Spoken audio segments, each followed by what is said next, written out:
Tokrat v občinskem informatorju. 23-letna invalidna Mihela potrebuje pomoč dobrih ljudi. Dobrodelni puloverji Zveze prijateljev mladine Maribor in gospe Marije. Na medenem dnevu na pohorski tržnici so tokrat kuhali žganje, predstavili izdelke iz medu in čebeljega strupa. Pokrajinski muzej Maribor letos praznuje 120 let. V Mariboru se odpira nov klub. Na jutrišnji seji mestnega sveta mestne občine Maribor o rekordnem proračunu. Destinacija Štajerska povezuje ogromno deležnikov. Lepo pozdravljeni. Tokrat začenjamo zgodbo 23-letne Mihele Bauman, ki zaradi svoje bolezni vse težje hodi. Stopnice pa ji postajajo vse večja ovira, včasih se lahko po njih le plazi ali pa se sede spušča navzdol, ker so noge vse bolj utrujene. Da bi lahko doma prišla do svoje sobe, bi potrebovala dvižni stol, ki pa bi za družino predstavljal preveliko finančno breme. Društvo študentov invalidov Slovenije ji pomaga zbirati prostovoljne prispevke. 23-letna Mihela Bauman zaradi bolezni le s težavo premaguje stopnice. Vse večkrat je tako, da po njih ne more več niti hoditi. Ja, se imamo ograjo, ampak pač trudim se za če so slabi dnevi, pač kar spležem po stopnicah gor ali pa dol, ker mi je tudi lažje. Moram precej razmišljati, koliko sem utrujena tisti dan, če sem dovolj pri močeh ali ne. Arhitektonske ovire od stopnic do robnikov in drugega ji predstavljajo vso večjo težavo. Res moram biti previdna, da dvignem dovolj nogo, da ne padem, da mogoče tudi zdaj, ko je sneg in led, je dosti bolj izziv za mene, kot morda za zdravega človeka, hodečega človeka. Klančine znajo biti včasih, koliko so dobre, znajo biti tudi naporne, tudi vrsta stopnic je zelo naporna, ker bolj so strme stopnice, težje po njih hoditi. Včasih je ena stopnička preveč. Mihela ima cerebralno paralizo, spastično paraparezo. To pač pomeni po domače povedano, da so prizadeti spodnji udi, se pravi noge. To je pač nekako potrebna je doživljenjska terapija, vseživljenjska, da pač ohranim neko gibčnost. Za mojo diagnozo smo pa pravzaprav izvedeli, ko sem bila stara približno 2 leti. Shodila na srečo sem, če je bila možnost nekako uporabljala dvigalo, v osnovni šoli sem imela tudi spremljevalko, ki mi je pač po zakonu takrat pripadala, in isto tudi na faksu. Z leti, ko pa sem zdaj začela odraščati, pa si tudi sama želim več samostojnosti, tudi več mogoče pomagati po hiši, nekako rada bi živela brez pomoči staršev, za kar pa je to v bistvu nujno potrebno, med drugim tudi dvigalo, ker zdaj ne morem prenašati težkih bremen, recimo tudi zdaj, ne vem, moram počakati, da nekdo pride domov, da mi pomaga kaj nesti. To se je tudi odvisno, koliko sem jaz utrujena, ker moram včasih premišljati, koliko bom, ali bom šla gor ali ne, kdaj bom šla gor. In zato so Miheli doma že marsikaj prilagodili, a dodatni dvižni stol bi prišel še kako prav. Mogoče si zna večina ljudi predstavljati mogoče dvižno ploščad, ki gre po stopnicah, to v bistvu po istem principu. Na stopnicah so pač vodila in gor je v bistvu primontiran stavček, kjer pa se deluje na daljinca, to pomeni, da ga v bistvu ti sam pošljaš gor ali pa dol in se pelješ kot kralj ali pa kraljica, ne utrudiš se v bistvu, in marsikomu lažje je s tem. Dejansko ima družina že visoke stroške zaradi terapij in prilagojenih čevljev. Za dvižni stol pa jim je žal zmanjkalo denarja. Žal tega ne moremo kriti sami, no. Do zdaj smo lahko krili pač vse moje terapije pridajo, rabim vsaj enkrat na teden, če ne 2-krat, to pride 30 € ena terapija. Prilagojeni čevlji recimo pridejo od 120 € do 180, kar so tudi neki stroški, ki si jih morda marsikdo ne zna predstavljati. Recimo, kot mala sem potrebovala še več terapij, ki so bile v Mariboru, torej spet bencin do Maribora in nazaj, spet terapija, kar ni vse pač krilo zdravstvo. Potem recimo razni pregledi v Soči in tako naprej, pač to so neki stroški, ki vseeno potegnejo nek denar za sabo. Miheli pomaga zbirati prostovoljne prispevke Društvo študentov invalidov Slovenije. Gre za Društvo študentov invalidov Slovenije. V bistvu sem kontaktirala šefica iz mariborskega področja. V bistvu z njimi sodelujem že odkar sem se vpisala na faks, torej od leta 2018, ki so mi sicer priskrbeli vedno prevoze, če sem jih kdaj potrebovala, ker imajo pač prilagojene kombije. So mi pa tudi pač ponudili možnost, da lahko se pač zbirajo sredstva, v bistvu marsikomu so že kaj pomagali zbirati, in se je v bistvu na tak način tudi možnost odprla. Moramo pa povedati tudi to. Mihela je končala fakulteto, zaposlitve ne najde, ker je težje zaposljiva. 2-krat na teden pa z veseljem pomaga v lenarški enoti Vedec je Polž. In zakaj? Začutim neko veselje, neko zadovoljstvo, pa tudi v bistvu neko korist, ne, namreč žal je to moja bolezen, kljub temu vedno sem se mogla nekomu dokazovati, da nekaj zmorem. Tu pa v bistvu sem na nek način dokazala, koliko le zmorem in kaj v bistvu zmorem skupaj, kaj v bistvu oni zmorejo skupaj z mano. In mogoče se bo prav zaradi tega, ker se dobro z dobrim vrača, našlo dovolj srčnih ljudi, ki bodo Miheli pomagali do dvižnega stola. Le še nekaj ur je časa, ko lahko licitirate za čudovite, ročno spletene in unikatne puloverje, ki jih je spletla gospa Marija Potočnik iz Maribora. Licitirate lahko na Facebook strani Zveze prijateljev mladine Maribor, in sicer danes do polnoči. Marija se je štrikati naučila šele pri 34 letih in kmalu se je navdušila. Najprej je štrikala svojim otrokom, kasneje vnukom. Pol pa sem mislila, bom pa to delala. In se pa jaz spomnim, kaj mu zdaj z njimi. Ne poznaš takega, kdo bi imel.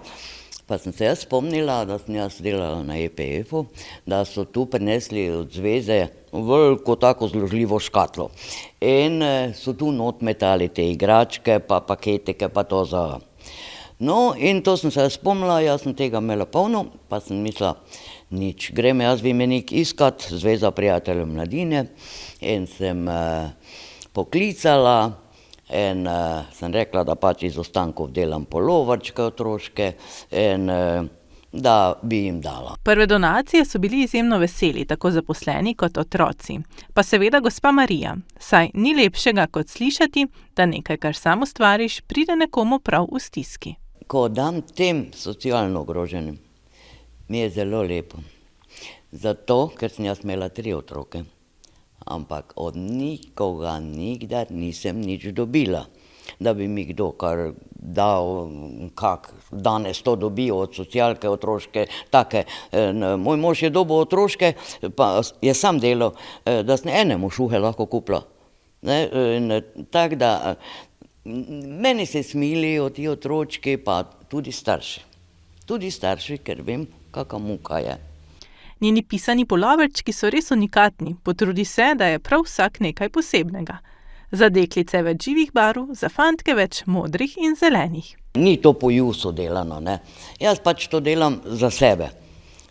Za svojo dušo, pa kombiniram, pa kaj bo pasalo, pa škatle preobračam, pa vrečke, pa v eno torbo not, pa si v kuhno prinesem, tam je vse. Te pa si vzamem, pa delam, ne, tako da. Vse pravim, luštno je. Gospa Marija plete puloverje tako že 3. leto. Letos jih je nekaj ostalo in te so se odločili dati na licitacijo na Facebooku. Smo se odločili, da bomo tudi ponudili drugim, ki si lahko privoščijo te puloverje, ker so res lepi, so unikatni, z ljubeznijo delani, kar je tudi dosti pove. In izkupiček iz teh donacij bomo namenili otrokom, da bodo lahko šli na srednje izlete, ker to so dejansko med počitnicami edina dejavnost, kjer bi starši doplačajo in da seveda potem tisti, ki nimajo dovolj denarja, ne morejo iti zraven na izlet in bomo ta denar dali za te otroke, da bojo vseeno lahko šli zraven na izlet. Rada si vzame čas za štrikanje, včasih kar med drugimi opravili, da se malce sprosti in splete kaj lepega. Moj mož meni kuha in imam jaz tisti čas. Tako da jaz od zjutraj, midva se zgodaj sama, zjutraj, večer pa gremo hitro spat. In to jaz imam pri mizi pravo delavnico v kuhinji, ne, to je že bilo snemano vse.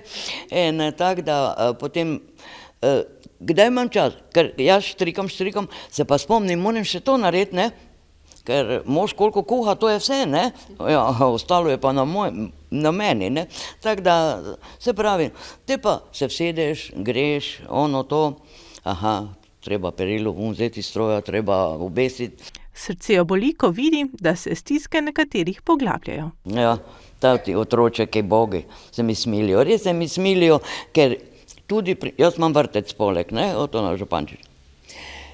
Vidim točno socialno razliko.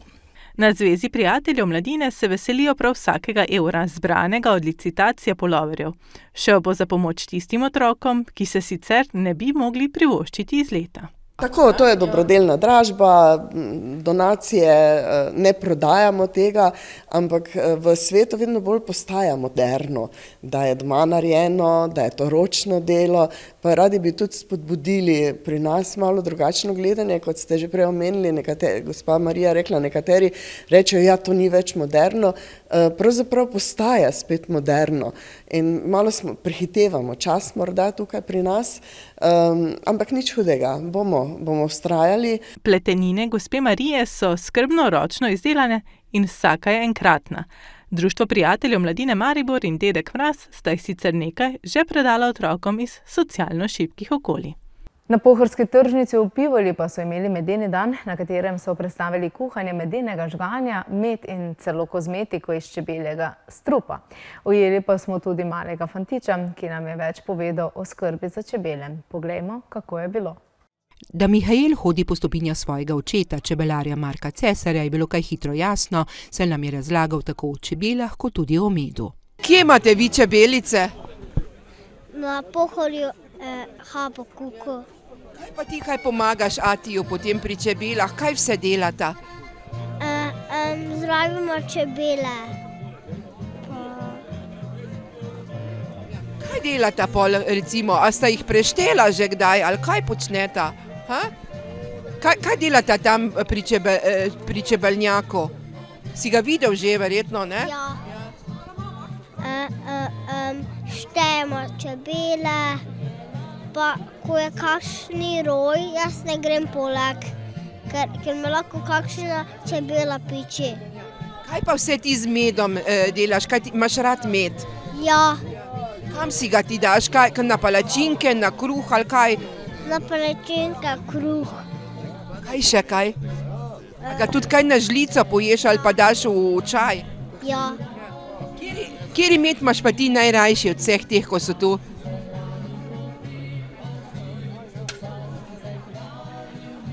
Zakaj pa? ker ima dobri okus. Čebelar Miran Pregelj pa nam je predstavil žganje kuho, na tržnici so namreč imeli velik kotel za kuhanje žganja, v katerem so pripravili medeno žganje. Predstavljamo žganje kuho z sodobnejšimi kotli, to se pravi, to so kotli, ki imajo dvojno dno in je žganje na teh kotlih omogočeno samo enkrat. To se pravi, eno kuhanje in že dobimo destilat, ki je kasneje v obdelavi tudi užiten. Dejansko gre lahko torej žganje kuha, katerokoli žganje že, ampak danes je poudarek na medu, tako da medeno žganje. Ja, medeno žganje kuhamo čebelarji, ki pridelamo medeno vino in medeno vino je tudi produkt za kasnejšo pridelavo medenega žganja. Vejte, ima tudi kakšne dobre učinke tole žganje? Ja, ima dobre učinke, saj izhaja iz surovine, kot je med.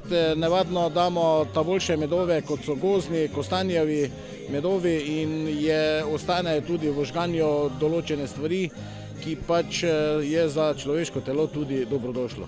Pravzaprav sta v okviru projekta Barve in vonji Pohorja združila svoje moči dva čebelarja. Oba sta pokazala tudi svoj pridelan med in izdelke iz medu. Slovenski čebelarji smo znani po pridelavi kvalitetnega medu, to se lahko zahvalimo seveda naši naravi, ker imamo pester izbor rastlin v naši ljubi Sloveniji, seveda, ampak smo mi seveda čebelarji tudi inovativni in temu medu tudi dodajamo dodatke, kot so recimo borovnica, malina, aronija, cvetni prah, matični mleček, seveda potem tudi kakšno recimo čili varianta je tudi in zato tudi je med tudi barvit in drugačnega okusa. Poudaril je še, da se med lahko uporablja tudi pri kuhanju in peki. V slaščičarstvu in pa tudi, bom rekel, v malo višji kulinariki, konkretno med s čilijem zelo dober na kakšni svinjski pečenki ali z piščančjim mesom, tako da ga v bistvu lahko vsestransko uporabljamo. Sicer pa je uporaben tudi čebelji strup, predvsem v kozmetiki. Začeli smo se ukvarjati z čebeljim strupom in ga dodajati kozmetiki. Med je prišel malo kasneje v kozmetiko. Vse skupaj se pojavlja pod podjetje oziroma pod blagovno znamko Be Natural. Ukvarjamo se pa predvsem z razvojem kozmetičnih produktov za vseh čebeljih surovin. V roki imate eno posebno kremo, zakaj gre? V tej kremi, to je v bistvu tista prva, v tej je čebelji strup, pa tudi dosti nekih drugih aktivnih snovi, Q10, hialuronska, pa ene matične celice z enega švicarskega jabolka. Gre za ekološko kozmetiko, je pa v bistvu poudarek je na čebeljem strupu, ki je v bistvu surovina, ki deluje proti staranju, proti nekim blagim pojavom aken. In pa se trudimo tudi malo popularizirati čebelji strup v kozmetiki. Na sami pohorski tržnici so tokrat v okviru medenega dne ustvarjali tudi otroci, saj so izdelovali čebele, izrezovali, lepili in barvali. Pokrajinski muzej Maribor pa letos praznuje 120-letnico delovanja. Prav zaradi tega bodo pripravili več aktivnosti in dogodkov, ki jih bodo imeli čez vse leto. Kaj vse bodo pripravili, pa si lahko ogledate v prispevku. Letos bodo v Pokrajinskem muzeju Maribor ob visokem jubileju, kar 120 let namreč praznujejo, pripravili več dogodkov. So razvrščeni skozi celo leto. Začeli smo že z eno mini instalacijo Grajski vas gledajo, ki je zdaj na ogled na baročnem stopnišču Pokrajinskega muzeja Maribor oziroma Mariborskega gradu. 8. februar je seveda kulturni praznik, tudi za takrat pripravljamo že program. Na Trg Svobode bomo postavili panojsko razstavo z 20 izbranimi predmeti, ki na nek način določajo ta naš prostor. Marca pa bodo začeli program Gremo mi na svoje, ki je skupni program s 6 samostojnimi ustanovami. Sodelovali bomo skupaj s Pokrajinskim arhivom Maribor, z Umetnostno galerijo Maribor, s sinagogo, Muzejem narodne osvoboditve, Zavodom za varstvo naravne in Zavodom za varstvo kulturne dediščine Maribor in pa Univerzitetno knjižnico Maribor. Začeli bomo z eno skupno okroglo mizo, potem pa bomo vsak mesec, pravzaprav vsako institucijo posebej, imeli nek dogodek, na katerem bomo skušali ovrednotiti naše dosedanje delo in razmišljati o našem delu za prihodnost. Maja bodo imeli mesec mode v muzeju. Letos bomo delali program na temo šport, moda in šport. Tudi zato, ker bomo s temi vsebinami se navezali na velik športni dogodek, ki bo sredi poletja potekal v Mariboru, to je Olimpijski festival Evropske mladine. Oktobra bodo pripravili mednarodni simpozij. Gre za mednarodni simpozij Museo Europe 2023, katerega osnovna tema je srečanje tisočletij. Ta v ospredje postavlja nove metode pri preučevanju različnih vidikov življenja v prazgodovinskih in zgodovinskih časih v širšem evropskem prostoru. Predstavljeni po 44 referatov, ki so plod sodelovanja preko 130 avtorjev iz 10 evropskih držav. Ob samem simpoziju bo pripravljena tudi manjša občasna razstava modne oblikovalke Sanje Veličkovič. Hkrati bo ob simpoziju šel tudi zbornik elektronskih referatov, ki bo objavljen na spletni strani muzeja. Sami referati bodo razdeljeni v 4 sklope. V prvem sklopu se bodo predstavljali referati interdisciplinarnega preučevanja strok na področju kulturne dediščine, sodobnih tehnologij in metod preučevanja neinvazivnega raziskovanja. V drugem se bodo predstavljala eksperimentalna arheologija, edukativna in izkustvena arheologija, v tretjem interpretacija kulturne dediščine, v četrtem pa dediščinske poti in parki ter muzeji na prostem. Konec leta pa bodo imeli še otvoritev začasne razstave in monografije z delovnim naslovom Osvetljenih 120. Ko ob 120-letnici pripravljamo izdajo monografije, tako imenovanih Osvetljenih 120, kulturna dediščina Podravja, Pohorja, Kozjanskega in Slovenskih goric. V njej izpostavljamo 120 predmetov omenjenega območja, nova dognanja, nove raziskave, Fotografiral je priznani slovenski fotograf Tomo Jeseničnik in v publikaciji bo obravnavana zgodovina omenjenega območja skozi pripoved omenjenih predmetov. Vsekakor pa bodo v svojih dejavnostih in dogodkih še sproti obveščali javnost. V Mariboru pa so se žal v zadnjih tednih, mesecih zaprla vrata številnih lokalov in nočnih klubov. Mariborčani se tako skoraj da nimajo več kje zabavati, a kljub nekoliko težjim časom najemnik novega kluba pozitivno zre v prihodnost. V Mariboru se po več letih delovanja poslavlja klub KMŠ, a ni konec zabave. Odpira se nov klub, Klub Lux. Zatem, da smo mi to prevzeli, probali to zgodbo nadaljevati, pač po določenem času smo se odločili, da je čas za nekaj novega. Da pač absolutno je treba popestriti nekaj v Mariboru, spremeniti ponudbo v Mariboru, narediti nekaj za ljudi, pač Mariborčane nasplošno, da se nekaj novega dogaja. Načrtovanja so se lotili že pred meseci, saj si želijo, da bo med Mariborčani dobro sprejet. Maribor je zelo težko mesto, kar se tiče nočnega življenja in ponudba mora biti temu primerna. Tako da bomo probali res popestriti zadevo, imeti za vsakega nekaj, razdeliti po dnevih. Klub bo odprt ob torkih, sredah, petkih in sobotah. Šli bomo od elektronike do latino muzike, do novodobnega Balkana, do transa, na vse zadnje, tudi to smo imeli neke pogovore. Šli bomo res v široko barvno paleto. A ne le nočno življenje, odprli bodo tudi dnevni lokal. Café Lux, tukaj bomo res združili kavico in zabavico.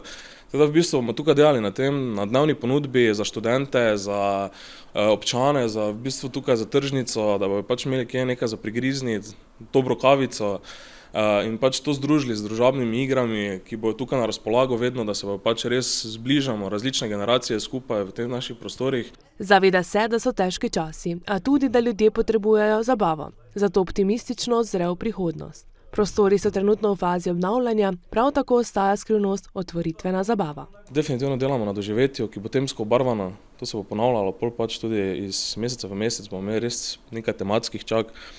Tako da bo pestro, bo obarvano, kaj naj rečem, pridite pogledati. Ob koncu poudarja, da bi radi postali svetla točka v Mariboru. Svoja vrata odpirajo 4. februarja. Sedaj pa še na lokalni politični parket. Na jutrišnji seji mestnega sveta Mestne občine Maribor bodo obravnavali proračun, ki je tokrat predviden v višini 192,1 milijona evrov, kar vključuje 27 milijonov evrov dodatnega zadolževanja. Zaradi draženja energentov se občanom obetajo višje položnice, a po besedah direktorja energetike Maribor Borisa Novaka ne toliko, kot so sprva napovedovali. Gre za rekordno visok proračun, s tem, da je lanska realizacija občinskega proračuna po besedah vodje urada za finance in proračun dosegla odhodke v višini 139,6 milijona, prihodke pa v višini 124 milijonov in 25 milijonov evrov iz zadolževanja. Največji delež prihodkov zasedajo davčni prihodki, 51% ali 90,2 milijona. Nedavčni prihodki znašajo 14% oziroma 25,4 milijone. Župan pa je ob tem še dejal, da občinski proračun ne more prenesti vseh podražitev, tako da bodo del bremena morali nositi tudi končni uporabniki. Ob tem je še dodal, da ne gre za povišanje cen, ampak po njegovem bo šlo za korekture cen. Torej ne gre za povišanje cen, ampak bo šlo za korekture cen. Upam, da bodo čim manj boleče. Občina bo seveda si prizadevala in če kadar bo treba tudi v večji meri subvencionirala, vendar pa ne bomo mogli pokriti celotnega bremena in bo en del bremena moral iti tudi na končne uporabnike. Mestni svetniki bodo sicer na jutrišnji seji, poleg prvega branja proračuna, imeli na dnevnem redu med drugim še obravnavo odlokov o občinskem podrobnem prostorskem načrtu za gradnjo 2 blokov s stanovanji za mlade družine. Štajerska nudi turistom in domačinom izjemno veliko znamenitosti in naravnih danosti. Da bi te še bolje izkoristili, je Regionalna razvojna agencija povezala turistične in druge akterje ter vzpostavila blagovno znamko Destinacija Štajerska. Destinacija Štajerska je projekt, katerega ideja izvira že izpred 2 let. Gre za povezovanje Podravja v turističnem ogledu. Predvsem pa je pomembno tudi to, da želimo nekako formalizirati to ime, torej Štajerska, v brand in na tak način izkoristiti v bistvu ta moment, da smo Štajerci, da nas tudi Slovenci identificirajo pod tem imenom, vendar tega v preteklosti nismo znali dovolj izkoristiti. In sedaj je priložnost, da to, bom rekel, formaliziramo, začnemo uporabljati in iz tega tudi za turizem pridobivati koristi. Predvsem je pomembno to, da povezujejo občine, destinacije, povezujejo produkte in povezujejo ponudbo regije. Blagovna znamka je tako že polno zaživela in veseli jih, da so dobro sprejeti tako med ponudniki kot turisti. Regija namreč ponuja toliko doživeti, da bi jih bilo škoda ne spoznati. Se srečujemo na nivoju ponudnikov na celi regiji in na tak način v bistvu spoznavamo destinacijo in tako v bistvu turiste nekako spodbujamo, da raziskujejo ne samo, bom rekel, mesta v destinaciji, ampak da si mogoče svoj izlet podaljšajo v večdnevno doživljanje tako mestnih delov regije, kot tudi teh zelo zanimivih vinorodnih delov, recimo ruralnih delov ali pa tudi konec koncev pohorskih delov in doživijo to zelo raznoliko ponudbo, ki jo regija ima. Obetajo si, da bodo skromno blagovno znamko regijo predstavili, kot si zasluži, s tem, ko ima takšne čudovite naravne danosti. Tako bomo v bistvu bolj prepoznavni, tako v Sloveniji kot v tujini. Tudi pričakujem, da bomo resnično imeli več teh povezovalnih produktov, enodnevnih izletov, spoznavanja destinacije ali večdnevnih. Predvsem pa se mi zdi pomembno tudi to, da bomo nekako spodbojali tudi obstoječe destinacije. To pomeni, imamo več destinacij v regiji, poleg Maribora, Ptuja, ki sta najmočnejši, imamo še Jeruzalem Slovenije, Haloze, Slovenske Gorice, Ravno Polje in pa Pohorje. In seveda želimo, da tudi vse te destinacije, ki so zelo različno razvite v tem trenutku, začnejo tudi same sebe spodbujati k razvoju. Tako lahko tudi manjše lokacije dosežejo večjo prepoznavnost. Destinacija Štajerska bo namreč tako dobra, kot bo dobra vsaka posamezna destinacija in lokalna ponudba. V projekt je sicer vpetih kar 14 partnerjev. Povezujejo pa v bistvu trenutno 33 občin.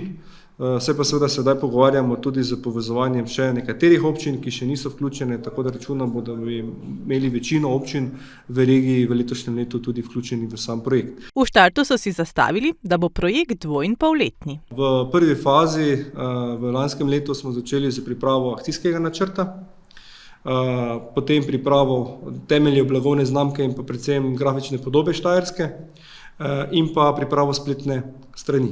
Ta del je trenutno v končni fazi, sledi pa? V letošnjem letu pa seveda želimo nadaljevati potem tudi z pripravo skupne turistične karte celotne destinacije, z skupnim nastopom, kar se tiče trženja, promocije, skupnim nastopom tudi na posameznih trgih v tujini in z potem tudi pričetkom priprave teh skupnih turističnih zgodb, paketov, ki bi jih želeli predvsem v letošnjem in v naslednjem letu tudi potem postaviti na našo spletno stran. Spletna stran bo namreč zgodba, ki se bo vedno dopolnjevala, rasla in nadgrajevala. In pa, da bi naredili neke vrste magazin, kjer pa bo v bistvu predstavljena doživetja, neki dnevni ali večdnevni izleti po destinaciji, kjer boš v bistvu lahko kot bralec spoznal, kaj vse je možno doživeti in potem preko te zgodbe potem prišel tudi na posamezne predstavitve na spletni strani. To pomeni, kolesarji bodo imeli recimo kolesarsko doživetje in potem bo link na recimo konkretno opisnike kolesarske poti. Ali pa zmes bodo šli se recimo nekaj ogledati, ali bodo šli nekaj pojesti in potem boš tudi imel recimo lahko navezavo na posameznega ponudnika, na posamezno turistično atrakcijo in tako naprej. Vizij jim tako ne manjka. Veseli jih, da so določene že v izvajanju in menijo, da je Štajerska posebna ravno zaradi tega, ker je tako raznolika. Na tako majhnem mestu se lahko ljudje sprehodijo vse od Ravnega Polja in Pohorja do mestnega jedra Ptuja ali Maribora, s tem pa res doživijo raznoliko turistično ponudbo. To je za danes v oddaji Občinski informator vse. Ostanite še naprej v naši družbi in ne pozabite na oddajo Vzhodna, ki prihaja na nas spored ob 20. Tokrat bomo govorili o vizijah in priložnostih za Maribor. V goste pa smo povabili predstavnike svetniških skupin. Glejte nas in ne prezidite dogajanje v živo ob 20. na BKTV. Sicer pa aktualno dogajanje spremljate tudi na naših spletnih portalih lokalec.si in emberport.si. Želim vam lep preostanek večera in nasvidenje.